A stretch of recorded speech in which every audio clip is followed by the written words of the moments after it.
Oh, so much has happened. So much has happened. Where do I even begin? So we're on day 60 after the collapse of everything. The collapse of modern civilization as we know it. More reports are coming out that this is a worldwide event and other countries are not faring any better than us. That's why I guess we haven't had any attacks coming in, because we're super vulnerable right now to attacks. It wouldn't take much to set this whole thing off. So anyway, where to begin? I haven't made a update here for anybody in a very long time, and of course I don't know if anyone's ever even going to see these little video clips, but maybe if I somehow make it through this, I'll be able to look back on these and remember these different events that are going on. But it just seems like a whirlwind. I think I made a video on day 45. It's now day 60, and so much stuff has happened in the past 2 months. It's just unbelievable. A few good things, not many. We started kind of congealing more as a group. People started pitching in more and realizing that, you know, they needed to do more and more to contribute to our overall survival, you know, and things were going pretty well in that regard. We actually went out on a couple of scouting missions and were able to find a few supplies that were desperately needed. Somebody was really sick. We had to find some antibiotics, and we found those, antibiotics, however you say it. We found those, and, you know, they healed up pretty quickly. So that was good news. But there's been a lot of bad news too. A lot more theft, some abductions. Karen and David, I'm trying to remember everybody's name.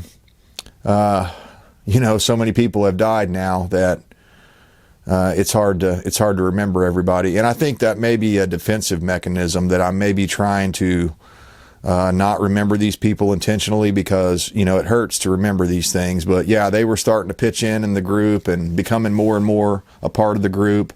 And they had a little daughter. Well, one night Jim and his people came down from the other end of the neighborhood and decided they wanted to take everything that they had, and including their daughter. And they killed the parents and took off with the daughter. And who knows if she's still alive? No one really knows. We've been trying to monitor that end of the neighborhood to the best of our abilities. And one advantage that I don't actually have night vision. That'd be great. I wish I had some night vision, but it was too expensive before the collapse to get that sort of stuff for me. So we have a FLIR unit. And luckily, we have the little solar charging station, so we can charge that FLIR unit up and use it pretty much for anything we want. It's not only a great spotting scope, but you can actually record a little video on it. So that's been really great to show people, you know, back at the camp what's going on. And so we've been scouting out and looking and seeing, you know, kind of how many people does Jim have down there. And the best we could tell, they had 27 people down there, and that includes, you know, women and children as well, you know. So probably 1/4 of them are women and children, and the rest are, you know, fighting age males, unfortunately. And it's a lot more evenly divided down here in my group. We had 18 people when we started out. We've lost a few along the way, and now we're down to about 15 people in our group here that we can count on, or we thought we could count on. But all hell broke loose a couple of nights ago, and it took me a while to even be able to talk about this, because it's horrific what happened, and the speed in which the body started hitting the floor was overwhelming to me and just wasn't anything I was prepared for. But what had happened was we'd been, you know, constantly taking turns guarding the main entrance down here, where we put some barricades. We parked a couple of vehicles down there to keep Jim and his people from being able to just walk right down here easily. And we have guards, armed guards there all the time, 24 hours, 7 days a week, right? Well, what happened was, I'm just going to say it, we had a betrayal here in our group. We had a turncoat we thought was on our side, and basically he had been working with Jim.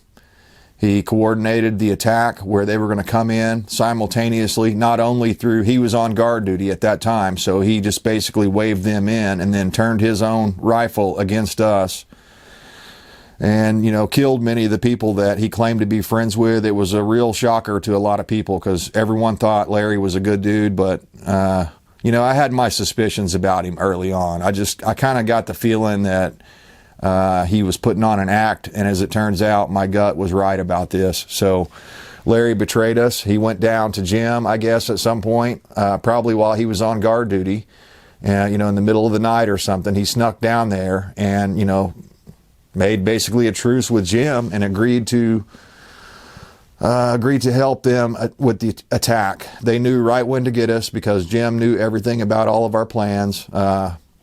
With the exception of a couple. He knew pretty much everything we had going on.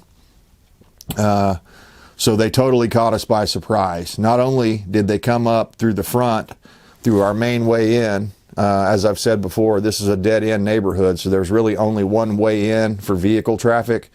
And otherwise, I've been going through this back fence back here. I share a property with a neighbor that's in a different neighborhood.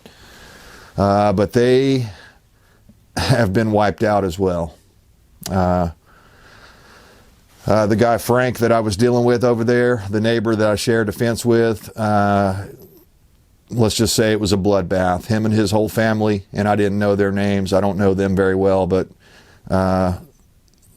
apparently Jim took them out as well. Now, there weren't very many of them. There were only 3 or 4 families that were left over there, and I don't know what all happened in that neighborhood, but Frank was a decent guy. He was letting us go through and use the opening in the fence back here. But the problem is that opening, it quickly became a place where Jim and his people, a few of his people, could come through and basically attack me from the backside. And so we were totally unprepared for that. We talked about it a little bit, you know, but since we had the neighbor back there, Frank, we thought, you know, at least we'd hear gunfire over there first, but that's not the way Jim and them did it. They went in and they killed them hand to hand with knives and melee weapons and stuff like that, I guess to save ammo and to keep it quiet. They've got an archer down there that's pretty good. I saw evidence. They didn't leave any arrows behind, but I saw evidence that could only be explained by an arrow, you know, right to the heart. I mean, whoever this is, they must have been a bow hunter, you know, before everything went bad, and apparently they still are. So anyway, we didn't hear any noise until suddenly my chickens started making a ruckus. You know, if they hear something or see something in the middle of the night, they'll make a lot of noise and clucking and stuff like that. And then my rooster started crowing. You know, as it stands, I basically always sleep with one eye open anyway, so I was kind of just sitting there in my recliner, kicked back, thinking about things, but everything was dead quiet because, you know, there is no airplane traffic, there's no helicopters, there's no heater system running, there's no dishwasher, there's nothing in the background, so everything is dead quiet. And I heard my rooster start going off a little bit, and I was like, I better check that out. So I jumped up, I grabbed my 590, which I have always close by, or my Glock or whatever. I usually keep something close by within arm's reach, and now I tend to keep my hand mostly on it or close to it, or at least knowing that it's in my holster ready to go. But anyway, heard the noise, I jumped up, grabbed the shotgun, ran out back, and sure enough, there were 4 or 5 of them in my backyard. They were all scattered about, running around. Then the gunshots started. The firefight started. And it was a fiasco. They were running around. I could barely see them. I would just catch flashes once in a while because it happened to be not a full moon, but almost a full moon night. So I could see flashes, and it was fairly good moonlight. So I could actually see them to some degree, but you know, not really. Since I was sort of already half asleep, it really caught me off guard, and I had to wake up to the sound of gunshots and screaming, and I could tell it wasn't just from my end of the neighborhood. They attacked down on the other end down there as well, and I heard return fire, and I heard all kinds of stuff going on, people yelling, screaming, And again, no wind that night, so it was dead calm. It was almost like you could hear every single thing at once, all around you. Even though, the gunshots were deafening, you could still hear the screams, and you could kind of tell, and I knew who these people were. Many of them were slaughtered. They were just completely caught off guard. So anyway, my wife, by then, she woke up and she had a gun. Of course, she grabbed the AR, and she basically sort of wished she hadn't have done it, but at the same time, I'm glad she did exactly what she did. She shot through my bathroom window, which basically looks straight out toward that little inlet where people could come in. And she had the advantage of having the scope and stuff like that. So I don't know. I didn't really talk to her about how well the scope worked in low light like that, but apparently it worked well enough, because she took at least 2 of them out. And one of them ran off back up through the little funnel where you can go back into that other neighborhood, and we never saw that person again. And I didn't know that person. I don't even know if they were from my neighborhood. I don't know. A lot of these people I've never seen, because, before the blackout, before everything went down, nobody really talked to each other much. I talked to my immediate neighbors, and I would wave at people. So I knew a few people that were the outside type people, but there weren't very many of those. There were maybe 4 or 5 outside people that you would see on a regular basis when you were driving up and down the road. So it wasn't a very tight-knit community before everything went down. So a lot of these people, I don't know if I've ever even seen them before. And it could be that Jim's been recruiting people in from outside the neighborhood, or maybe from that neighborhood back behind us. I don't know. But anyway, it was complete chaos for, it seemed like hours were going by, but it was probably all in all only about 20, maybe 25 minutes that gunshots were going on. Now, the good news is we ended up the victors of that exchange. And after that happened, we held everybody off, because, I made sure that all the areas around that could be infiltrated by Jim would be, heavily fortified or heavily armed.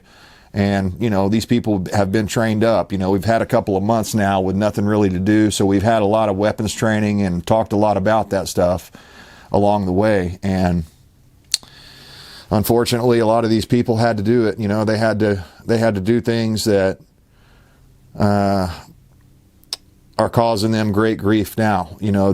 They're struggling with the fact that they had to take another human's life to save their own. And I understand that, but we don't really have any counselors down here or anything like that. We just have to deal with it and know that it was either them or us. So we regrouped after Jim's attack was thwarted, or it was somewhat successful, because let's put it this way. We started out with 18 people in the beginning.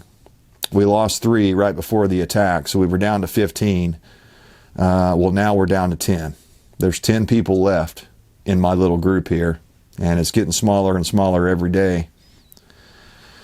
Of the 10 people that are left, there's a lot of good ones. The majority of the ones that are left are the survivors, are the ones that were prepared. They weren't sitting around thinking, oh, the government's going to come in here and save me. They're thinking, I better, become more self-reliant and do the right thing to protect my family, and become more capable in my ability to provide self-defense and stuff like that for my family. So there's been a lot of teaming up and a lot of good that's come out of this whole deal. And I know a lot of my neighbors better than I ever did before, and luckily out of the 10 left, the vast majority of them are good people. And so I think we're going to be able to be okay. But anyway, we regrouped and got together and kind of had a little powwow after the big firefight. And, like 20 minutes after, people, they licked their wounds, they took their dead out of their houses and stuff like that. And we've still got to deal with that. We've been digging, but this hard clay ground is not easy to dig in. So I'm probably going to have to go ahead and pull the tractor out. And I know a lot of people aren't going to like it, but we're probably going to have to do a mass grave, because we can't have these bodies sitting around on the surface, drawing in, disease and flies and stuff like this. So it's time. Tomorrow, that's what we're going to have to do. But anyway, we regrouped after the big firefight, and we decided that with as many people as we were able to put down, Jim couldn't have many left. Like I said, they had about 27 people to start with, including women and children. And, oh, by the way, in some instances, when they were coming down the road, they were using children for human shields, including one of the children, the one I'd mentioned, had been kidnapped here from the neighborhood. So, anyway, that was awful, and people had to make some tough decisions. Thankfully, they made the right ones finally and put a stop to that. And unfortunately, the body count is high on both sides. But we don't know what it is. We're not 100% sure how many got away. We know at least 5 got away that we know of, maybe 7, we don't know. But in the grand scheme of things, 20 of Jim's people are now dead. We think Jim got away. We're not 100% sure about that because some of the bodies were so mangled up from the, gunfire to the face, stuff like that, gunshots to the head, that, they were unidentifiable, and no one down here in this area really knew him that well. We knew basically what he looked like, but again, when people have got multiple gunshots in their head, it's hard to tell who they were. So we got to deal with that as well. There's 20 bodies down there, so they're definitely going to get the mass grave. I guess that's the way we'll do it. I'll go down there somewhere that's close by Jim's place and the bodies, and we'll take the tractor and dig as deep a hole as we can, and we'll fill it up, and we'll start there, and then we'll come down here for our people, and we'll just do a mass grave where people can put tombstones in and stuff like that. And so, oh man, I can't believe so many people fell for that bull crap down there of just pillaging and robbing and raping and, living the hedonistic lifestyle. Luckily, out of the 10 we have left here, it's mostly Christians, mostly, good patriots.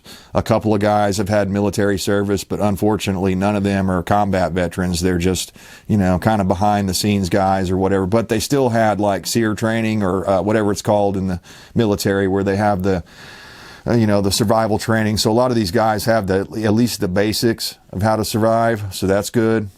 And they've been trained in firearms. So that's good.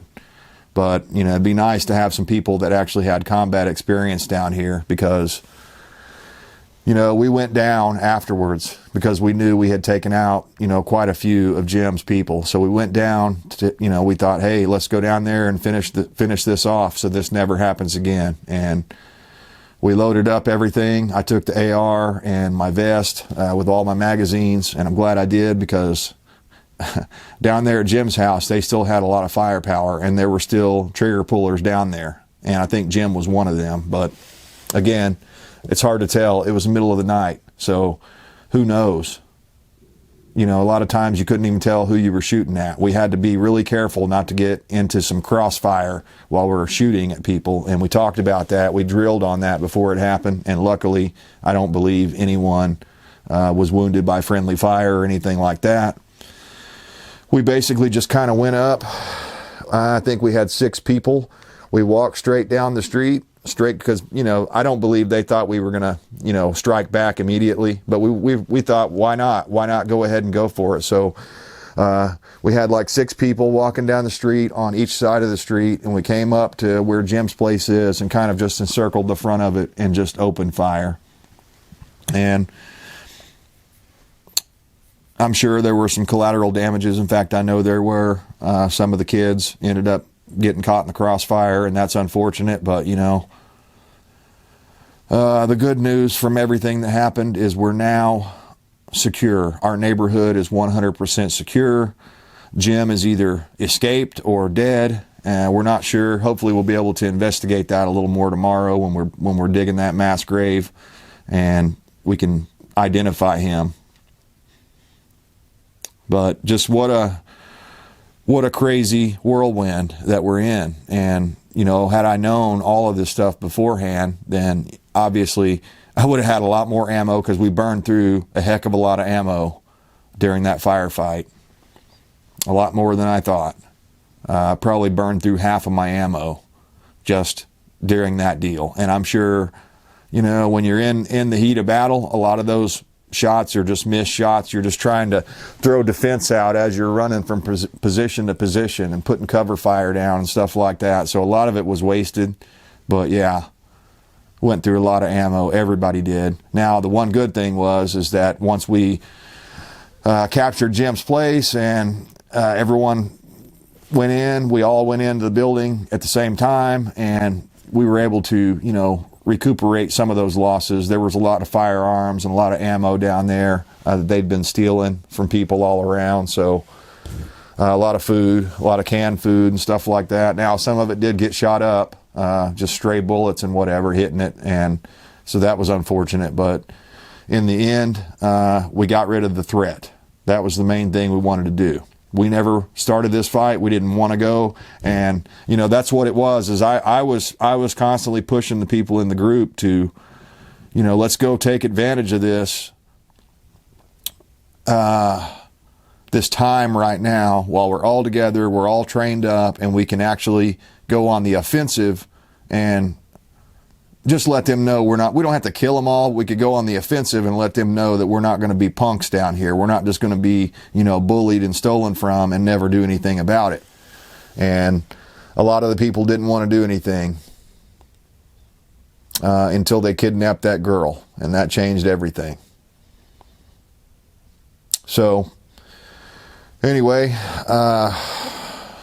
things are bad, but they could be a lot worse. I could have been, you know, pushing up daisies by now. I could be dead by now. I could be the one being put in the mass grave. Somebody else could be fondling my Glock here or whatever. So in the grand scheme of things, it's good that we did what we did and we fought back.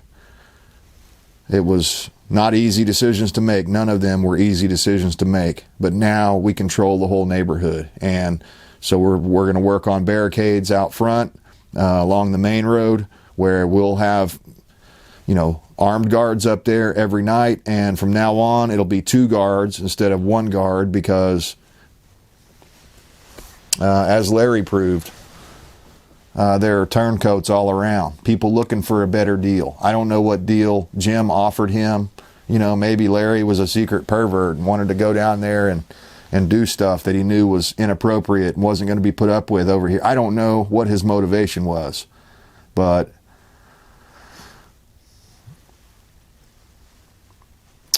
he cost like 28 lives total. 20 from Jim's side for sure, and 8 from our side. And Larry as well. So anyway, that's what's been going on.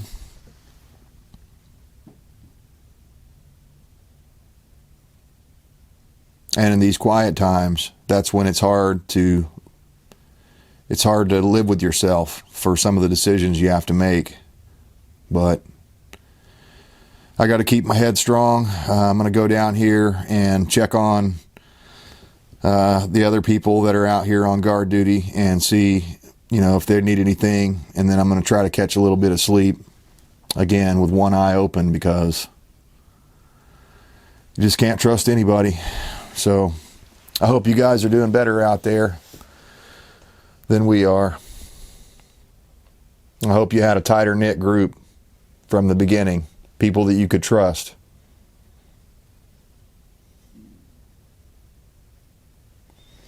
I better get back to it.